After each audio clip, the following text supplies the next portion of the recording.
Hello everybody and welcome back. Today we'll be doing a simple home automation with the wemos D1 Mini and Alexa to control this low voltage switch on the fireplace to turn it on and off with our voice. I think you'll find that this is a simple home automation that you can do yourself. So let's get started. Before we get started, I just wanted to say this project is dealing with low voltage. You should never play with high voltage. You can actually cause death or serious injury. So don't do it, guys.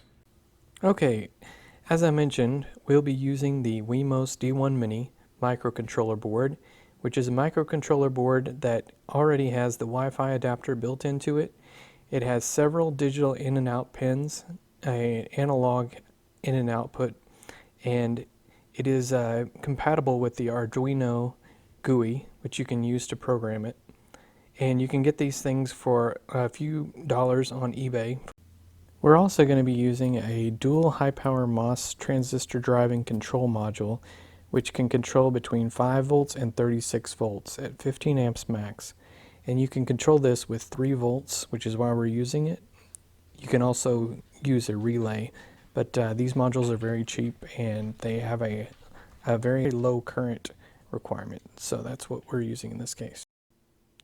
Okay, so getting started, we're going to go ahead and connect pin D2 on the wemos board to the trigger input of the MOSFET board.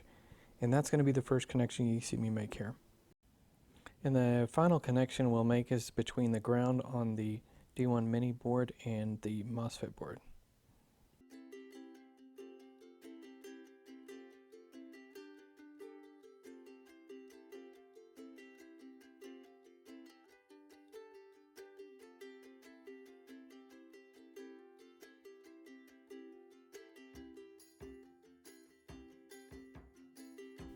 And so, believe it or not, those are the only two connections we need to solder on this board. We will be using a USB adapter to actually power the device. So the next step is we're going to go ahead and get the code. Great Scott actually did a great video on home automation using Alexa and a similar board that we're using the Synrix site and Keiko Papa. So I am going to use most of the stuff that he did on his video. There were a couple of things that I didn't see him do in his video. One was to configure the board library URL, and I'll show you that here once you go to File, Preferences, and then in this box you'll give you the URL that you'll need to enter here, and then you'll click OK. Okay, the next thing we're going to do is set the board type, so we'll go to the Tools menu and select Board and then Board Manager. And then we're going to type ESP8266, which is a compatible board to the wemos Mini. And then we're going to select the second box and install. And once that is done, we'll hit close on this window. Next, we're going to go back to the Keiko Papa site and click on Arduino examples. Click on switch example. Click on raw, then we're going to select all, and copy, and paste that into the Arduino window. In the setup function, we're going to set pin mode of pin 4 to output, and also pin 2 to output. Pin 4 is going to be our MOSFET control switch, and pin 2 is going to be the LED, so we can control those. Next, we're going to scroll up to the very top. And now we're going to enter the information from the Synrix site. So the first thing is to copy our API key and paste that into our sketch under API key. The next thing is to enter the Wi-Fi SSID and password. Once we have that done, we're going to copy our device information from the Synrix site into the power on and power off functions. So if you haven't already, you can add a device, but we already have ours, so we're going to just copy ours from the Synrix site here and paste that into the power on function and power off function. Next, we're going to do our digital write to turn our switch on. So digital write pin 4 low in this case to turn it on, and digital write pin 2 to turn the LED on the wemos board on. So we're going to set that to high. And then we're going to copy and paste those same 2 lines to the power off function and switch the logic on those. So we're going to turn pin 4 to high to turn it off, and we're going to set the LED to low to turn it off.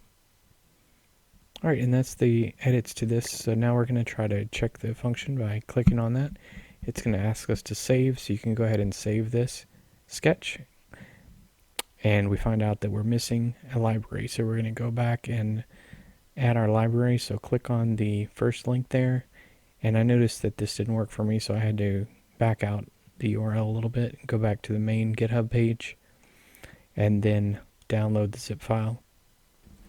Next, we're going to go back to the previous page and click on the second link. We're going to download that library by clicking, and then we're going to go back into the Arduino GUI and go ahead and import those zipped libraries by clicking on add ziplib, and then go find the library and click on the zip file and add that, and then do the same for the other one.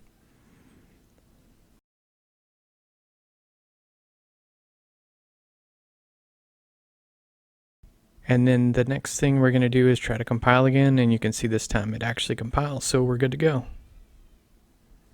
Okay, now that we have our code compiled and we have our soldering done, we're going to go ahead and hook it up to our computer so that we can start to program the device.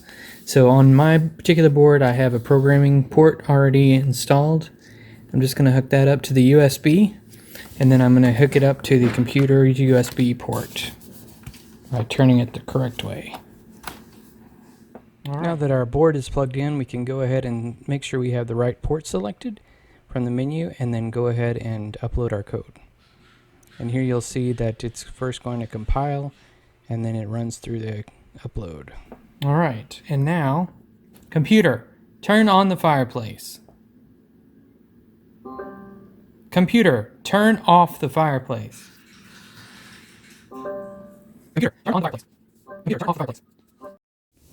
Okay, and now we're ready to go ahead and turn our fireplace switch into a home automation switch with voice control by Alexa. So what I'm going to do is I'm going to go ahead and take the light switch faceplate off, and then we're going to go ahead and hook our new switch up, which is going to control the fireplace.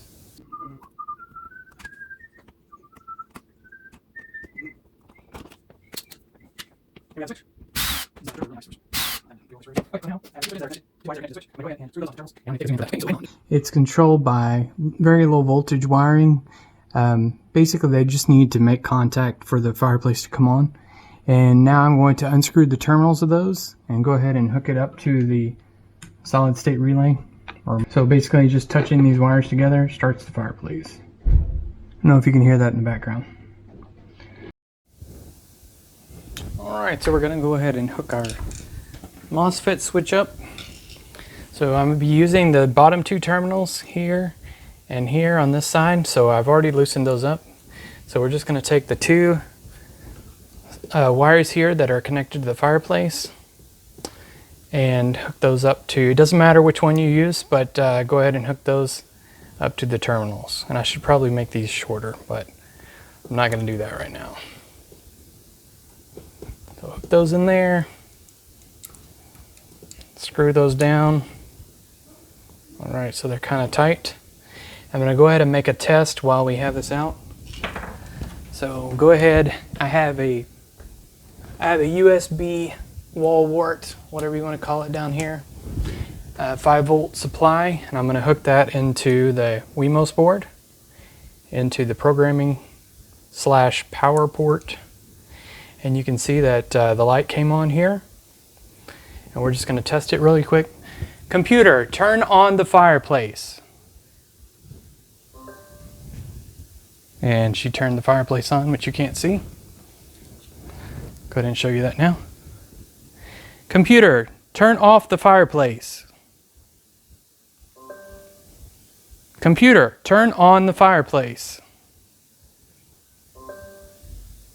Computer, turn off the fireplace. So as you can see, everything's working fine. So I'm just going to go ahead and close everything up. That's probably popular on these, so they don't spend more stuff, but we'll do much. So we're going to go ahead and throw this back in real quick.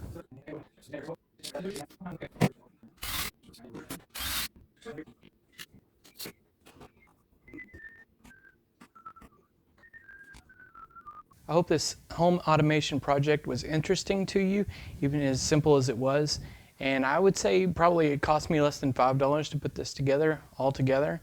And I hope this inspires you to do some interesting projects of your own at home. So, all right, so please feel free to like and subscribe if you enjoyed this video, and I'll see you next time. Thanks.